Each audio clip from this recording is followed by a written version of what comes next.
Good morning and welcome. It is Coffee and Sports. It is the morning show brought to you by Wire to Wire Network. Thank you so much for making us part of your morning routine. Whether you are watching us live on YouTube right now, maybe you're watching us live on Facebook, maybe you're watching us live on Roku TV, regardless of where you are taking in the morning show, I am certainly happy that you have chosen to make us part of your morning routine. I am Chris, and currently I'm just hanging out. Mo should be here shortly. I'll let you know when he arrives. We got a big show planned today. We got a lot of NBA things to talk about. Later on today, the NFL genius, Gene himself, is going to be hopping on and joining us on the morning show. Super excited for that to happen. Not wait to get there. Hey, by the way, that right there, that is Mo. Mo, how are you this morning, sir? Doing great. We're coming to the end of this week. I'm excited. The NBA kicks off again tomorrow. It's the sprint for the playoffs and seedings. So yes, definitely ready to go. Mo, we're going to kick off the show this morning with something we started yesterday. It was new. It was hot. I loved it. So we're going to do it again. We got a little morning show mailbag. And this morning show mailbag comes from Young Gino. Young Gino with the morning show mailbag this morning. And it's WWE related. Here's what Young Gino had to say. He opens up strong, Mo. He says, Shawn Michaels is overrated. Call me crazy, but shouldn't Mr. WrestleMania at least have a winning record at WrestleMania? What is he specifically known for besides just a super kick? He had a few phenomenal feuds, but a lot of those times he was carried by the likes of The Undertaker and Triple H. The 90s were his peak, and that isn't saying much due to him being a big fish in a small pond. He could have retired in the 90s and been considered a great, but he didn't. And he didn't hold a world title or any major gold after 2002-2003, which, by the way, is a good thing considering how old he was. Don't get me wrong, I like him, but he's not what people seem to remember him being. He is not the hashtag gold standard. That's a lot to take in on a Wednesday morning, Mo. Wow, that's very harsh. But you know what? I respect everybody's opinion. That's right. That's right. Hey, we want you to come to the mailbag because whether we agree or disagree, we're going to give you the shine. We're going to give you the opportunity to have an opinion, and then we're going to talk about it. And sometimes we're going to agree with your opinion, and sometimes we are going to disagree with your opinion. Mo, I just saw what's under your name. We'll get to that later. We'll get to that later. Mo, I think that Shawn Michaels is very reminiscent to Tom Brady in the sense of he has almost two separate careers. And his two separate careers are very much defined by what was going on in his personal life. So I would argue that Shawn Michaels' first career wrapped up around WrestleMania 14 when he lost the then WWF Championship to Stone Cold Steve Austin. He had a lot of back problems during that time. He was struggling to work during that time. He had a lot of personal problems during that time. His second part of his career, I would argue, started a couple years later when he returned to the squared circle. He had cleaned up his personal life. He had found religion, and then he began the second half of his career. Now, sure, when you talk about championship success, a lot of that happened in the first half of his career, right? He was a multiple-time WWF champion. He headlined multiple WrestleManias. You remember the WrestleMania with Austin. You remember the WrestleMania with Bret Hart. There was a lot going on in there as far as him being a headliner and a main eventer. But I would argue that his greatest matches, Mo, didn't come till the second half of his career. His WrestleMania match with Chris Jericho during the early part of the second half of his career. His feud, his dual matches with Undertaker at back-to-back WrestleManias. He had a couple of great matches with Triple H. He had unbelievable TV matches with the likes of Shelton Benjamin. All of those great in-ring works that you know Shawn Michaels for, Mo, didn't happen until the back end of his career. So I would say you have two versions of HBK. You have the young, arrogant, cocky, by the way, created D-Generation X. Let's talk about the trailblazing version of Shawn Michaels. Let's talk about the, I'm just a sexy boy version of Shawn Michaels. That was the young, wow, I can't say that word, energized Shawn Michaels. I like that. He won championships, IC, WWF champion. He was a tag team champion. And then in the back end of his career, Mo, he put in the real work. He started having 5-star matches at every pay-per-view he was at. If you worked with Shawn, not only was he going to give you a 5-star performance, he was going to elevate the person with him, and it was going to look like they gave a 5-star performance too. Something he didn't do early in his career. Early in his career, Mo, Shawn wasn't the I'm going to put you over kind of guy. He was the I'm going to put me over, and if you get over as a result, great. If not, I don't really care, because we're focusing on number one right now. And when you put those two halves together, Mo, I think you get the Hall of Fame career. I don't think Shawn Michaels is who he is if he retires after he loses to Austin at WrestleMania 14. I don't think Shawn Michaels is who he is if he just has the back half of his career when he came back full time in 2002 or 2003 and then wrestled for another 10 plus years. I think he needs both. And I think because he has both, that is what makes him who he is. And as far as Mr. WrestleMania is concerned, I think I could easily make the argument right now, Mo, the only person more impactful at WrestleMania than Shawn Michaels is The Undertaker. Because The Undertaker had the streak. You take The Undertaker out of the question, now you're not talking about wins and losses, because nobody has the wins The Undertaker had at WrestleMania. So once you take Taker out, now you're just talking about moments and matches. And if you're just talking moments and matches, you're talking the Heartbreak Kid, Shawn Michaels. So look, full disclosure, he's one of my favorite performers, period. I enjoyed the breadth of his entire career. The first half, I'm going back as far as like when it was he and Mari Giannetti, they were the Rockers, and they were good and they were a very good tag team, but they were more of an afterthought. I go back to the breakup of that and how you can see he was changing and he was evolving as a singles competitor. The arrogant guy who founded D-Generation X. People they won't remember this. A lot of people don't.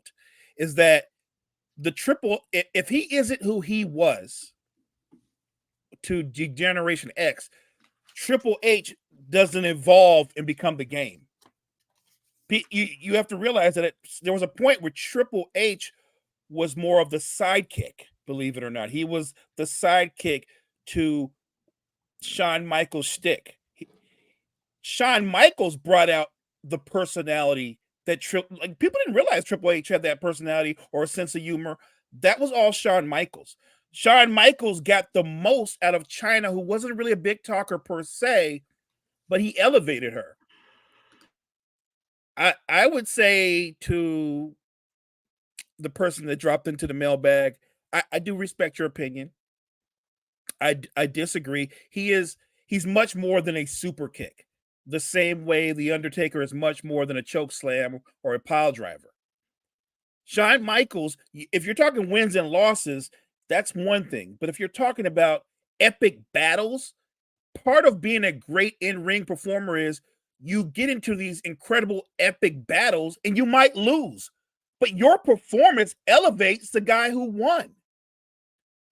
Taker's a great in-ring performer, but he's not a greater in-ring performer than Shawn Michaels. Shawn Michaels, prior to being injured and struggling, was one of the most athletic performers in the WWF. If you're a Macho Man Savage fan, and I am one, I would say that Shawn Michaels is Macho Man Savage on steroids, and then some. And I agree with you. I actually enjoyed the second half of his career. I enjoyed the big matches when you thought he was through, and he showed he had a lot more in him. Look, I don't think he's the greatest performer of all time, but anybody that doesn't think Shawn Michaels is a big match performer, you're not watching wrestling. He, like you said, Chris, take Taker out of it. It's Shawn Michaels. He's the guy. Gene, not Gene. Mo, I don't do this often. I'm staring at Gene in the back room right now as he's waiting to come on in a little bit. I don't do this often, but I'm gonna pull somebody into the mailbag, and that's where my my little comment, "Stop defending Josh Allen," comes from. So we're gonna go to there right now. Okay. Steve Tasker tweeted. I don't know when he tweeted this. It was yesterday or the day before. Let me read you Steve Tasker's tweet as he's being forced to be a part of the morning show mailbag. His tweet was 2023 regular season and postseason combined. So that's the backdrop here. Okay. So all the regular season plus the postseason. He said, Joe Flacco, your comeback player of the year, and Lamar Jackson, your NFL MVP, combined for 48 touchdowns and 18 interceptions. During that same time, NFL regular season and playoffs, Josh Allen had 51 total touchdowns and, wait for it, the same 18 interceptions. And then he goes, hashtag Bills Mafia, hashtag NFL Honors, hashtag NFL, hashtag Buffalo Bills. Mo, why are we continuing to defend Josh Allen? He is a good to great quarterback that hasn't done anything outside of put up decent numbers and have some highlight reel stuff and come close to getting to a Super Bowl. That is what he is. When he breaks through, let's talk about him a little more. When he stops turning the ball over 18 times a season, by the way, it wasn't just 18, it was 18 interceptions. Mr. Tasker didn't want to include the fumbles lost or the fumbles in general. That's fine. But also, Mo, let's look at the surface of what he's saying. You're taking two players, all right, Lamar Jackson and Joe Flacco. By the way, Joe Flacco didn't even play half a season. So you're putting up basically a season, and Flacco played 6 regular season games and one playoff game. So you're putting up a full season's worth of games and then 7 or 8 more.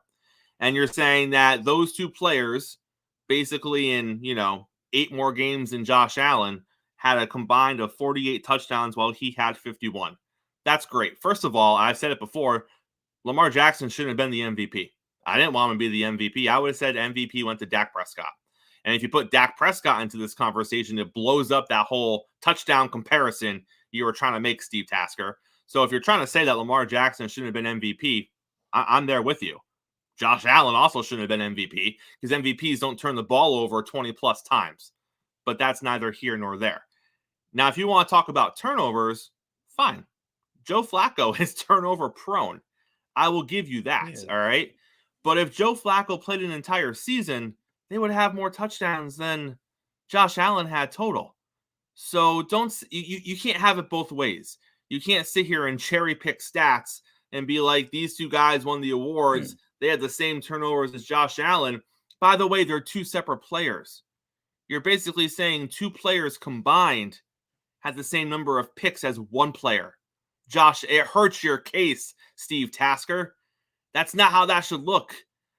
But again, the bigger issue here, Mo, is why are we defending Josh Allen? We said yesterday on the show, he's a good quarterback. He can be a great quarterback. He just turns the ball over more than you want him to. We actually broke down all of his interceptions yesterday. And of the 18, about 13 or 14 were on Josh Allen. Yeah, he had one Hail Mary that was picked off. Doesn't count. He had 2 balls that went off receivers' hands. Great. Doesn't count. The rest were him. Forcing the ball, bad throws, throwing across his body. It's what Josh Allen does. Because for every pick you get, you usually get 2 or 3 more touchdowns. That's how he plays the game. So I don't understand, Mo, why fans are coming out of the woodwork at the beginning of the offseason here trying to defend Josh Allen's turnovers. It is what it is. If we've seen stretches during his career where it looks like the Bills have tried to reduce the turnovers dramatically. And what happens? He doesn't play as well. He's not as dynamic. It seems like you're putting him in a box. And then when you let the reins off a little bit, yeah, the turnovers go up, but the great plays also go up. So it looks like, with the exception of that one Dable year, if it's not Dable back there, the best version of Josh Allen is the loosest version of Josh Allen, which means you're going to get turnovers.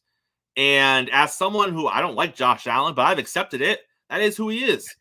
If he's going to be great, he's also going to turn the ball over. Okay, if I can get on board with that, why can't everyone else, Mo? And I think that's the way you have to look at this. Look, I was not the biggest fan of Brett Favre. I wasn't. But I understood at his best, he can make throws that very few can make. But I also knew with Brett Favre came turnovers, came pick sixes. That was part of the Brett Favre experience. He could be great, but he is going to turn the ball over at some point. And look, if you're a Bills fan, here's what I'll say. For all his flaws, Brett Favre won a Super Bowl. Josh Allen can very well win a Super Bowl. And a Super Bowl, if he just wins one Super Bowl in that town, in that city, that's all he needs. Yeah, he will be a made man times 50 in Buffalo. And look, I'm not rooting against you, Bills Nation. I'm simply saying you don't have to defend him. You know what you're working with. And to your point, if you try to make him more of a, I hate the word, game manager, then that's not Josh Allen. You're going to get a lesser version. You're not going to get the dynamic talent. I think that what Josh Allen's going to have to do in his career, Chris, he's going to have to learn how to master situational football, period. And to Josh Allen's defense, now I don't do this a lot, he doesn't throw pick sixes. Why? Because he throws the ball so far down the field that when he's forcing the ball and he's making these dumb plays, they're not returning them for touchdowns. So he isn't that quarterback, Mo, that's throwing these 5 or 6 yard crossing routes into coverage that get picked and then go back the other way. He's the guy throwing the ball, taking stupid shots sometimes 40 or 50 yards down the field, and it gets picked, and it is almost like a punt. Now, I'm not saying that punt. I'm not saying it defends the interception like his supporters are, but what I'm saying is he isn't the pick six guy. Yeah, he has a couple, but he's not the guy where you're like, oh man, 6 pick sixes for Josh Allen this year. No, that's not his thing. He turns the ball over a lot, but it's not immediately turning into scores on the other side. But again, stop defending Josh Allen. He turns the ball over. It's going to be okay.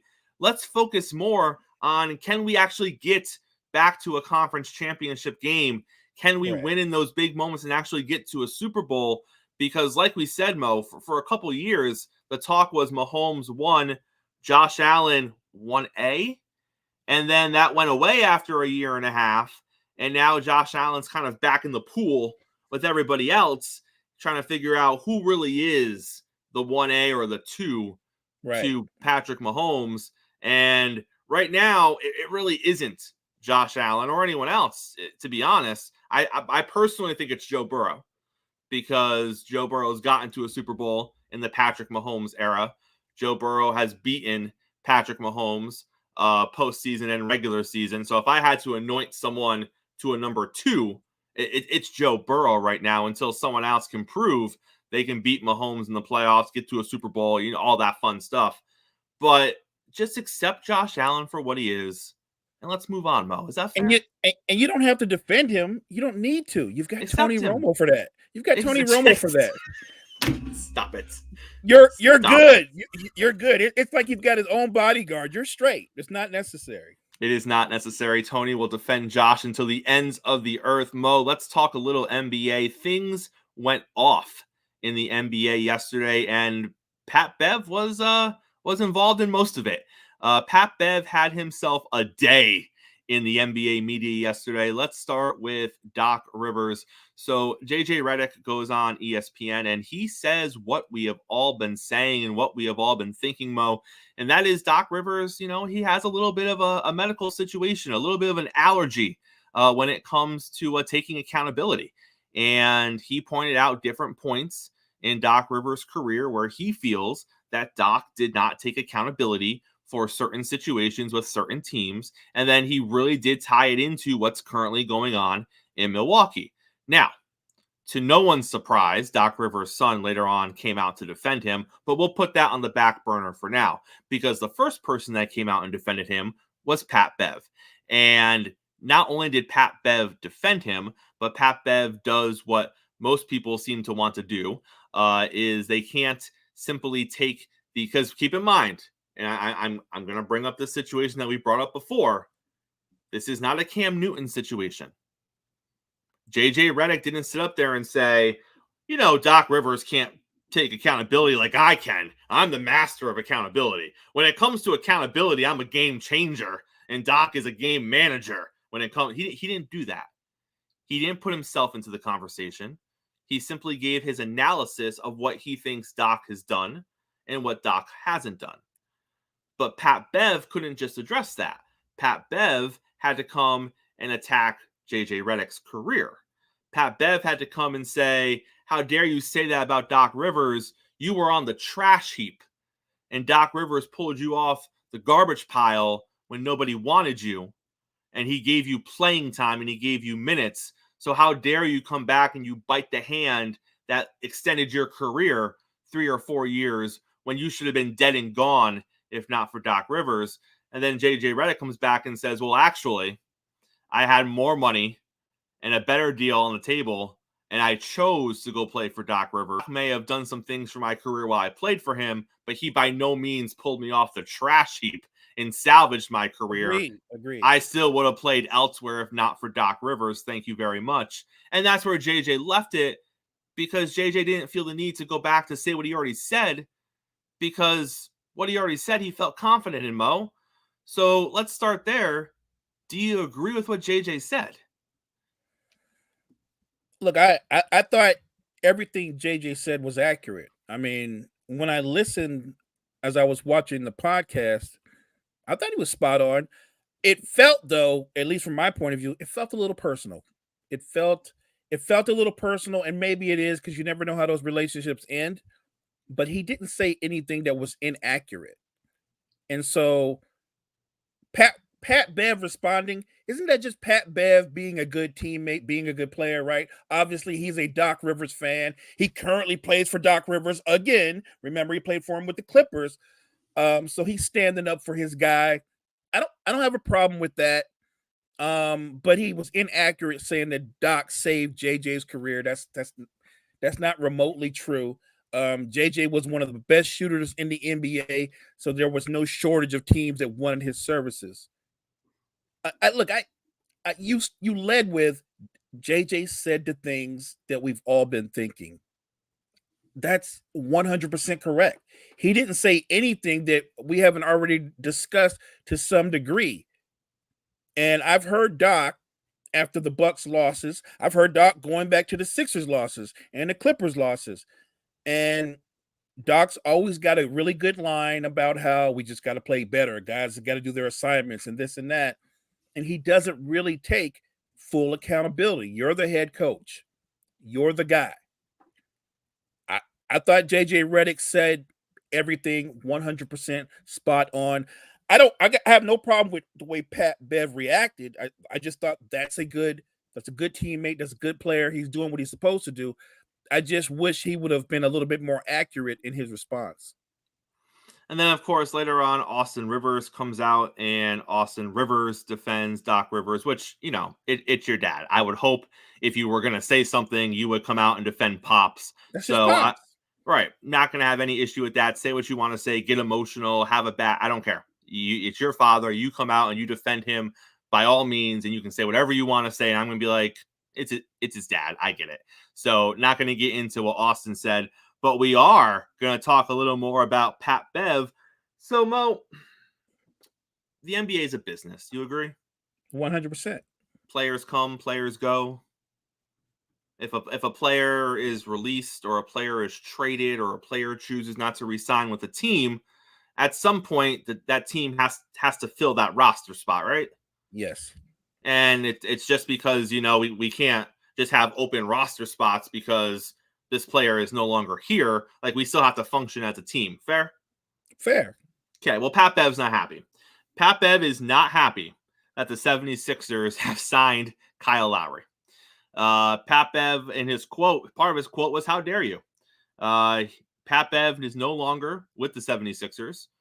And the 76ers essentially, and you can look at it, you can say the 76ers replaced him with Kyle Lowry. You can look at it and you can be more logical and say Pat Bev left and there was an open roster spot.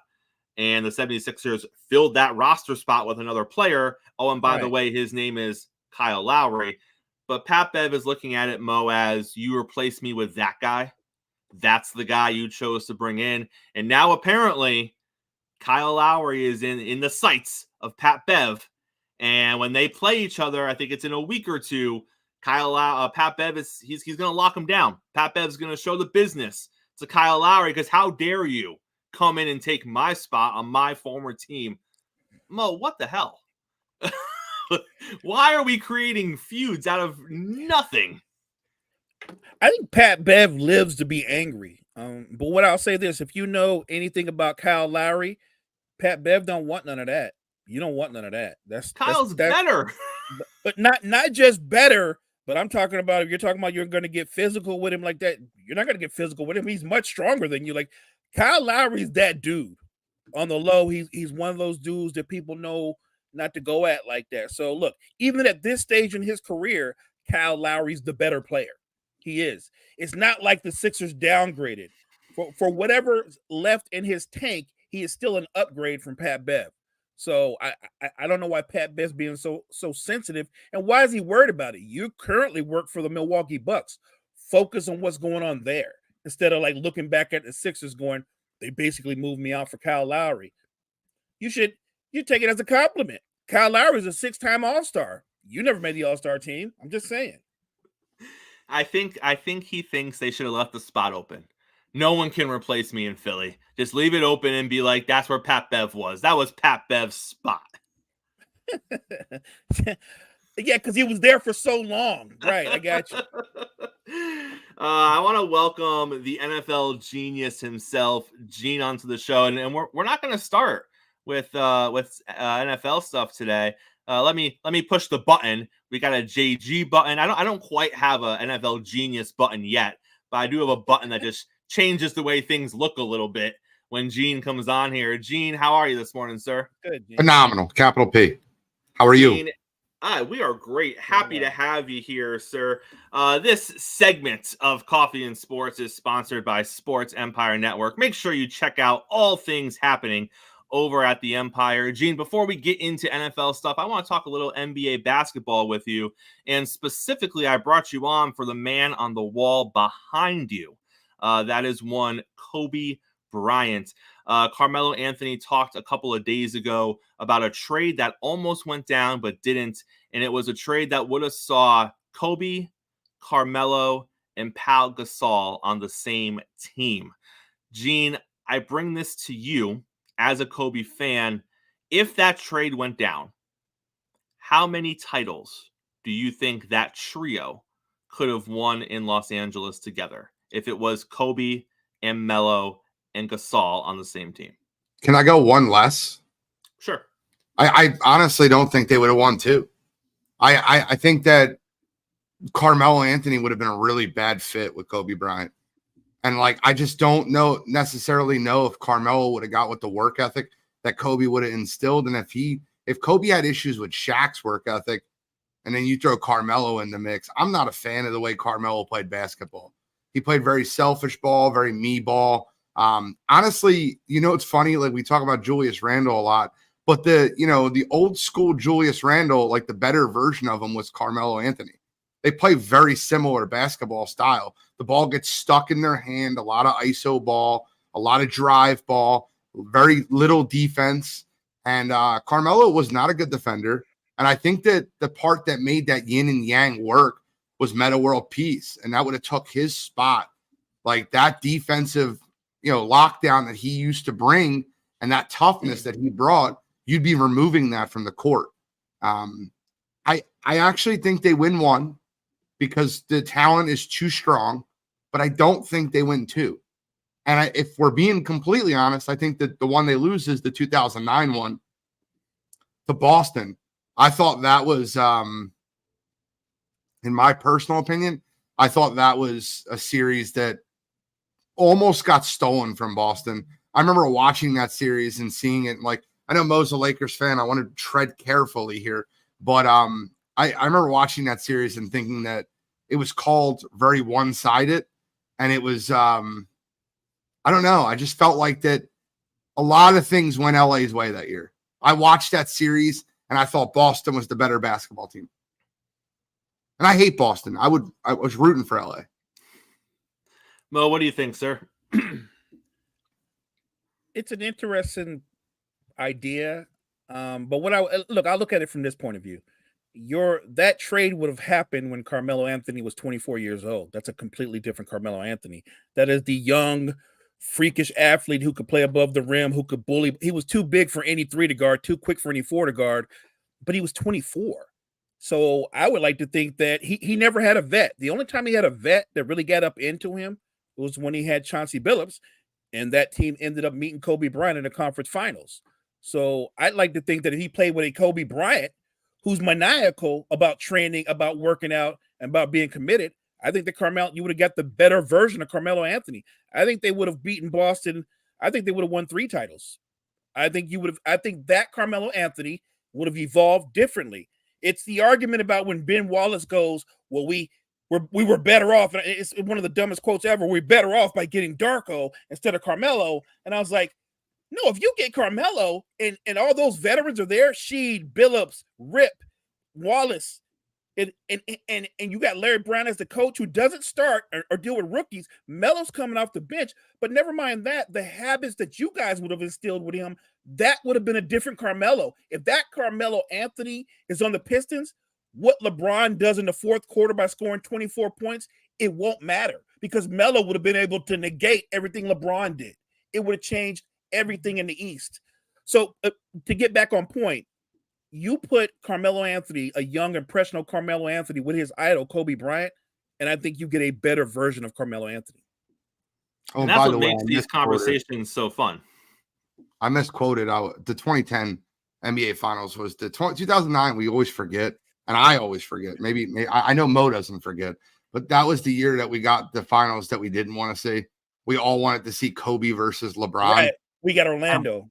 We got Kobe versus Dwight Howard in a series that I was so floored that Orlando just wiped the floor with the Cavaliers. The Cavaliers only won 1 game in that series, and that was the LeBron 3-pointer at the buzzer. So right. I apologize. Gene, let's pivot to some NFL stuff. It's never going to go away. We talked about it the last time you were here, but we're going to attack it from a different angle because more data has been compiled. So if you look at the 3 Super Bowls the Kansas City Chiefs have won, in none of those games were they called for a holding penalty. But if you look at the regular season for those 3 Super Bowl wins, every season the Chiefs were top 10 in the league in being called for holding penalties. Now that's just raw data, right? That is during the regular season, they were one of the worst teams when it came to holding, and they were called for it accordingly.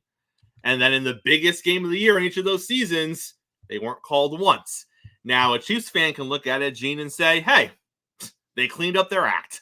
Biggest stage of the year, they got it right. They just didn't hold.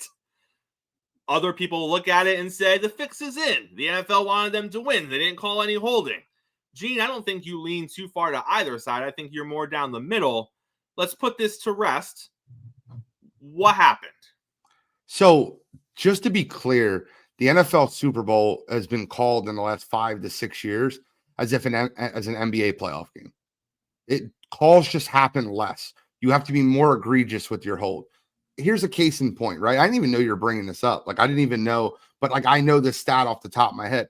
Do you know in Super Bowl 57 with the Philadelphia Eagles that there was only 1 hold called in that entire game? It's the end, right? It was just the Bradbury hold, which makes that so egregious to me. That was the only hold called in the entire game. There's no holds called. Now, let's be clear. If you go back to the first quarter, the Philadelphia Eagles get away with an egregious hold on a play across the middle to Juju Smith-Schuster. Eagles cornerback gripped them and turned them on a third down, and they should have been called for holding. I also believe that the Chiefs got away with a lot of holds around the edge, around Hassan Reddick, and in different aspects of that. This past year's Super Bowl, I think there was 2 holds or 3 holds called total, and they were both on Trent Williams. I know the one was on Trent, but they've been calling NFL Super Bowls a lot looser, but like essentially letting them play football. I don't think that it's like a conspiracy to help the Chiefs win, like a lot of the tinfoil hats do. But I do think that the Chiefs are remember when Jordan played basketball, or when LeBron, like they get what you would call superstar calls.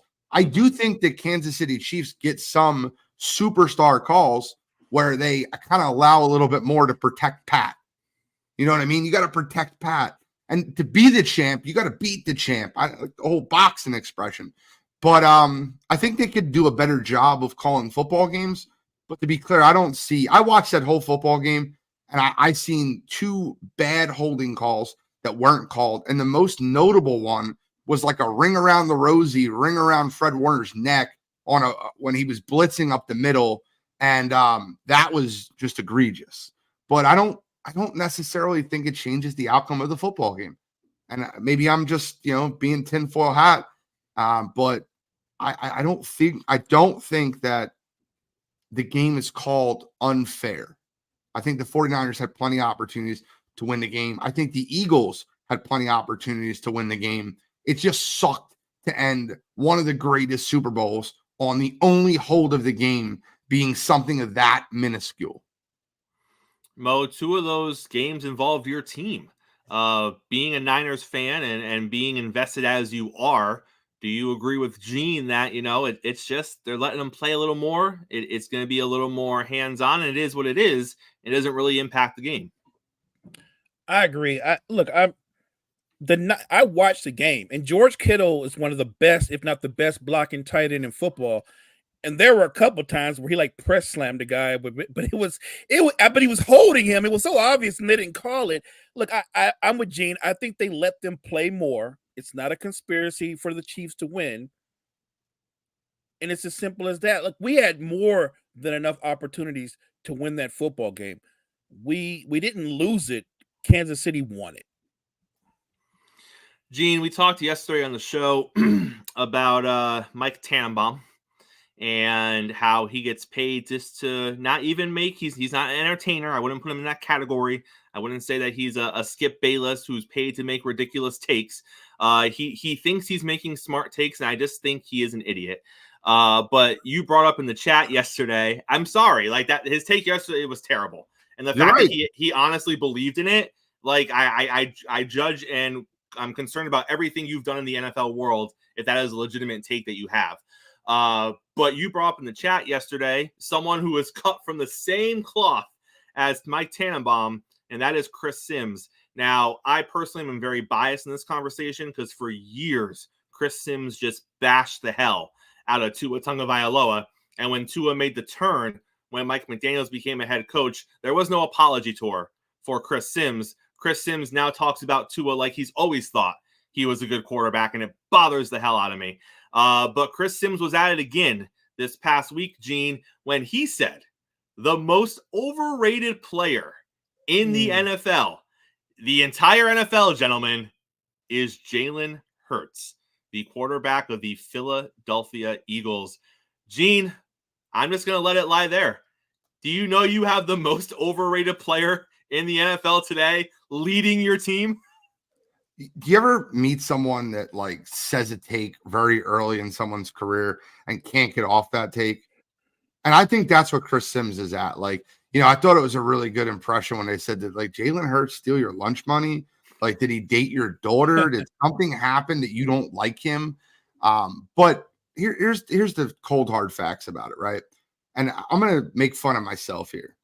I was one of those people that couldn't get off takes. And I learned and I evolved.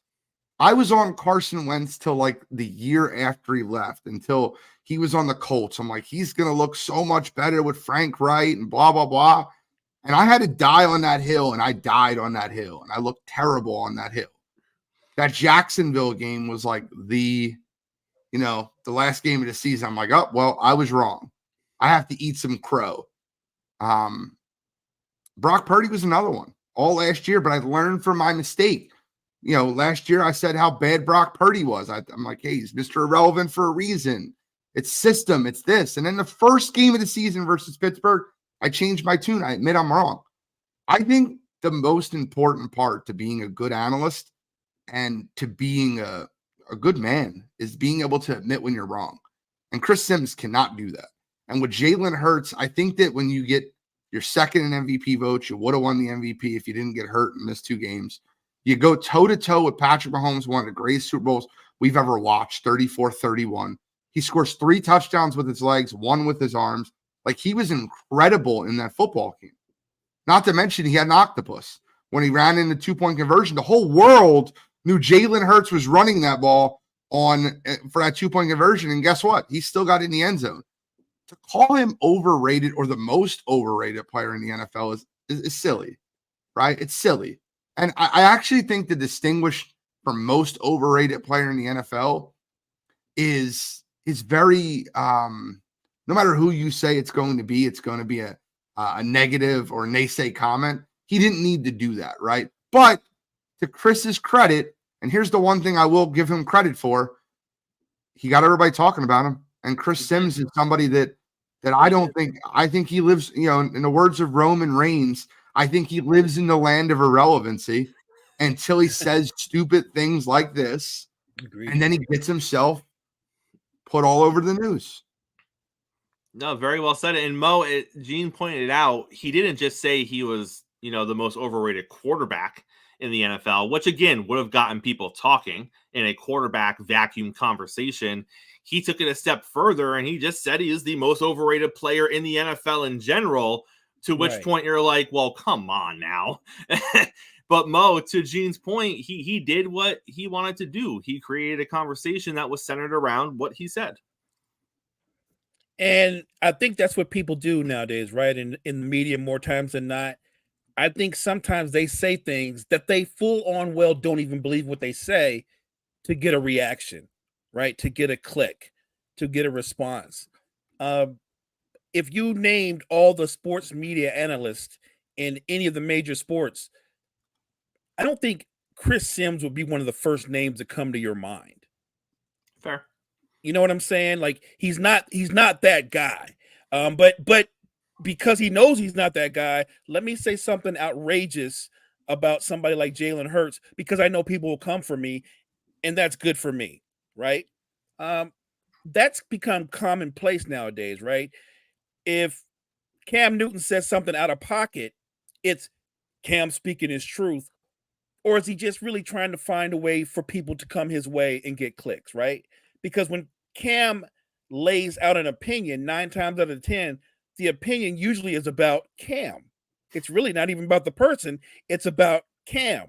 If Gilbert Arenas says something out of pocket, it's really not about the person. It's about Gil, but he makes you seem like I'm really talking about them, but I really come to me. So I just think that we're in that place now where people will reach for those quick clicks, and I get it.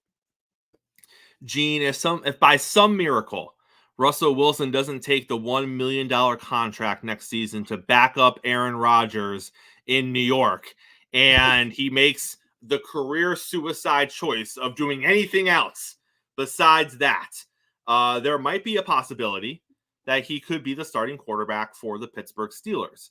This has gained traction the past couple of days. There are reports coming out of Pittsburgh that they are definitely exploring all of their quarterback options. They've been linked more directly with Jalen Hurts if he is made available. And I think that's where they would look first if that option becomes available. But it also seems they might be willing to entertain a Russell Wilson option. Gene, do you think... No, I'm sorry. Justin Fields. Oh my God. You're doing me a heart attack in the middle of the podcast. I'm like, no, not available. I was like, Justin Fields. Okay. That's not my hot take. I'm not making it. I'm not making the Like, I hot didn't take. know about this. If Justin Fields doesn't become available or not at least available for the Pittsburgh Steelers, Gene, do you think Russell Wilson could be a fit there with Mike Tomlin, with kind of the defense first mentality that is the Pittsburgh Steelers? Listen, if you don't like Russell Wilson, you should hope he goes to the Steelers, because they've done an absolute terrible job of running an offensive. They still haven't. Hopefully, in the draft and free agency, they address their offensive line. Arthur Smith is their answered offensive coordinator, which I don't agree with at all. I don't want him to go to the Pittsburgh Steelers because I want Russ to have a better end of his career. It's the same reason I don't want Justin Fields to go there. I don't believe in their vision offensively. If I'm being honest with you, though, can I see it? Sure. I'll tell you where he won't go. He won't go to the Raiders. Antonio Pierce won't want anything to do with him. He won't go. Like, there's a lot of teams I feel like Russ is not a good fit for. And I don't, it puzzles me to find a good fit for Russ. And I think that even though Tannenbaum was completely wrong and he's an idiot for saying he should go back up Aaron Rodgers, I don't know where Russell Wilson starts next year. And I don't know where he can go and go on a team, and like, they're just not going to give him the reins, right? And like, is he going to be a bridge quarterback if the Falcons don't get Justin Fields? Like, what is going to happen with him is interesting. And it's like, when we're looking at head coaches, I'm like, Mike Vrabel's got to get hired. So I'm just going to put him on a team because he's going to get hired, but I don't see a fit there. Russell Wilson's the same way. I don't see a fit anywhere. I don't know where the Lego block fits in. I don't know where to put it. I just don't think Pittsburgh's a great spot. Gene, is Russell Wilson a starting quarterback in this league 3 years from now? No, absolutely not. I think that Russell Wilson's career has taken a huge nosedive, and I don't think he'll be a starting quarterback 3 years from now. Let me take it a step further. He won't be in the league 3 years from now. He won't be a bridge backup guy. It's just not who he is. He's Mr. Unlimited. Like, he's not going to be a backup quarterback. Gene, always a pleasure to have you here on the show. Appreciate every you, Gene. Wednesday. What's going on with Wire to Wire Sports tonight, sir? Real quick, we'll get into that. I just want to say, more and more people are talking about picking up traction. Justin Fields to Atlanta. I've been saying, I know, and you've been on that for what, November? You were on that? I think you were the first one to bring it up. October. You were the first one. Yeah. I could get him with Bijan, get him over there with Drake, get him over there with Pitts, and he'll make it work. All right, so for Wire to Wire tonight, what happened this week in the world of baseball? Pitchers and catchers reported. So we're going to give you our top 10 pitchers and our top 10 catchers. We're going to announce our next bracket. It's going to be the character. I'm going to give you guys a little bit. It's going to be the top 64 characters in all sports movie films. You're going to see Shooter McGavin. You're going to see all guys across the realm. Jesus Shuttlesworth. You're going to see a lot of different characters. But we're going to have some fun with that. We're going to introduce it. We might do the play-in games tonight because we got 68. But we got a lot of action-packed show tonight. So make sure you tune in 7 p.m. Eastern Standard Time. I always appreciate hopping on Coffee and Sports with you two fine gentlemen. Gene, before you get out of here, I got a serious question for you. Fire away. I'm just going to say a name. Okay. Henry Rowan Gardner. 100%. Why would he not be on the list? I'm just saying. I'm just because people see things differently. So I need to make sure Henry's there. That's all. It's very, I'll tell you right now, Pedro Serrano is on the list. And if Pedro Serrano is on the list, then Henry Rowan Gardner's on the list. Gene, appreciate you. Right, Mo? We'll see you next week, sir. Take care, y'all. Henry Rowan Gardner, Mo. That's all I'm saying. That's really good. That's really good. Right. That's nice. That's nice. All right, Mo. I've been teasing it for like all week. We didn't get into it the first 2 days of the week, but we're gonna get to it now. It is the Coffee and Sports way too freaking early NFL playoff predictions for next season. We're making these predictions off where things stand right now. We're not talking about draft. We're not talking about free agency. We're not talking about who teams might lose. We are just looking at the current condition of teams as the season came to an end. We're going to go division by division, and then we're going to throw in some wild card teams, and then we're going to get ourselves out of here. Mo, let's start in the AFC East. Bills, Dolphins, Jets, Patriots. Who wins the division next year? You know what? I think they'll be better for it, so I'm going to go Dolphins. I'm going Dolphins too. I don't think they're going to collapse like they collapsed this year. Exactly. Right? They collapsed. AFC North, Ravens, Browns, Steelers, Bengals.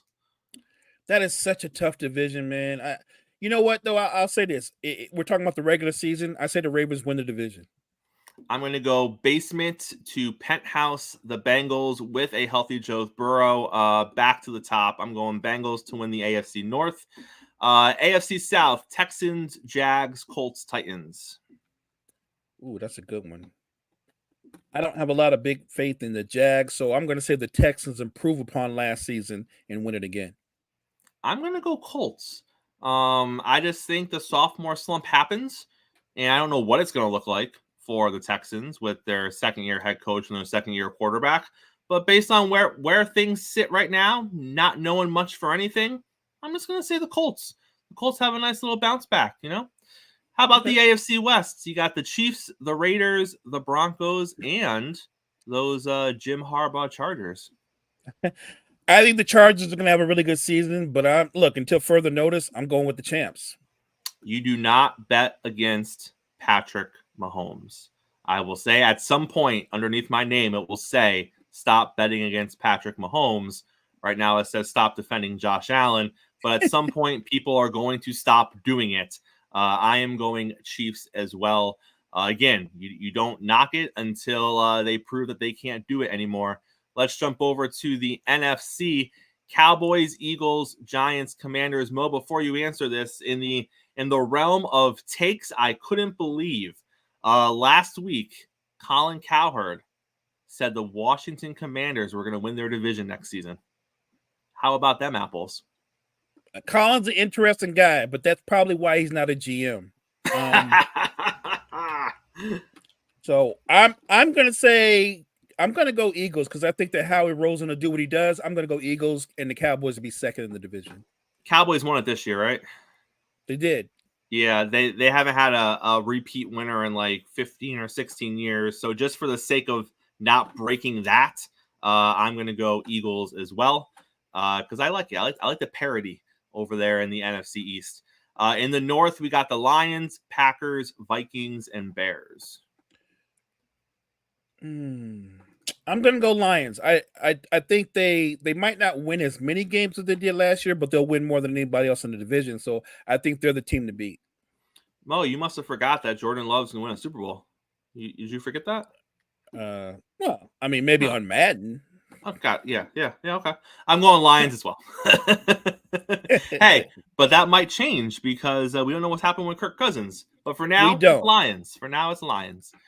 NFC South, Bucks, Saints, Falcons, and Panthers. It is a tough. You know what? I'm going to start it early. I'm going to do it different. I'm not going to wait. I'm going Baker Train early, ahead of time. My guy. They might not, I'm going Baker Train. I say they might not win 12 or 13 games, but I'm saying the Baker Train wins the division again.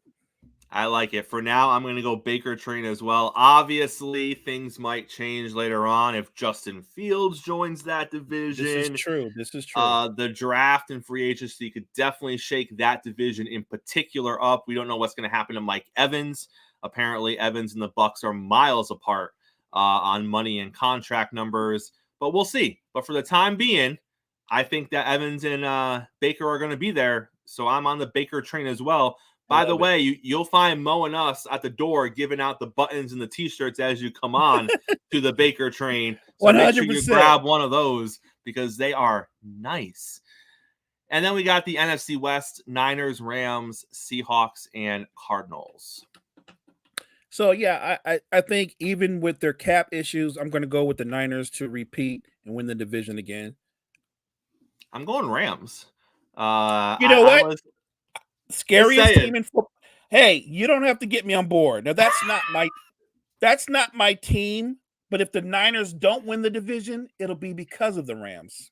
I was on the Rams early this past season. I'm going to continue to be on the Rams because they got young players. They got young playmakers. They got a get good in such an quarterback. argument. I mean, I get in such an argument with a guy who's a Lions fan. He was making the case that Goff is better than Matthew Stafford. He goes, ooh, oh no, he was serious. He was like, oh, Goff beat him. Goff's better than him now. And I'm like, no.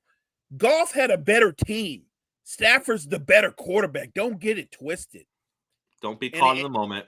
Right. Don't get caught up in the moment. I was like, if Goff was still with the Rams, you know what they wouldn't have? They wouldn't have a Super Bowl. And let's hit up with our wild cards. If we go back to the AFC, for me, I'm just going to throw out 3 teams for wild cards. I'm going to say the Ravens are a wild card because I didn't have them winning their division. I'll say the Bills are a wild card because I didn't have them winning their division. And I'll say the Chargers with Harbaugh are a wild card because I didn't have them winning their division either. That's a good one. I'm going to go Bills. I'm going to go Chargers. You didn't put the Bengals in there. And I'm going to go Bengals. There you go. All right, my guy. Look, don't forget Burrow. I agree with you with who Joe Burrow is in the spectrum of quarterbacks. My concern with the Bengals really is their overall roster construction. Is Joe going to have the talent around him on both sides of the football? But right now he does. He got T. Higgins still. Right now. In the NFC, I think we both had the Eagles winning the East, so I'm going to go Cowboys for the wild card. I'm going to go Niners for the wild card because I had the Rams winning the division, and then my other wild card team is going to be the Chicago Bears. I'm going to go Cowboys, Rams, Packers. Oh, look at that. Giving some love to Jordan Love. I'm giving Jordan Love some love. Giving love to Jordan Love. All right, Mo, that's it for a hump day here on Coffee and Sports. Close us out, sir. Thank you so much for everybody in the chat. Thank you for everybody who joined Chris and I this morning on the morning show. Check out all the great content that we have to offer for you guys at Wire to Wire Network. Check us out. Hey, we'll be back here tomorrow morning, same time, same place. MLB with JG. That's happening tomorrow morning. We have a lot of things to discuss with JG, Mo, including the college baseball player from Sacramento State who played in a doubleheader over the weekend. He had 8 plate appearances. He was hit by a pitch in 7 of those plate appearances. Wow. Yeah. All of that and more. Same time, same place. It's Coffee and Sports. It's the morning show powered by Wire to Wire Network. And we will see you in the morning.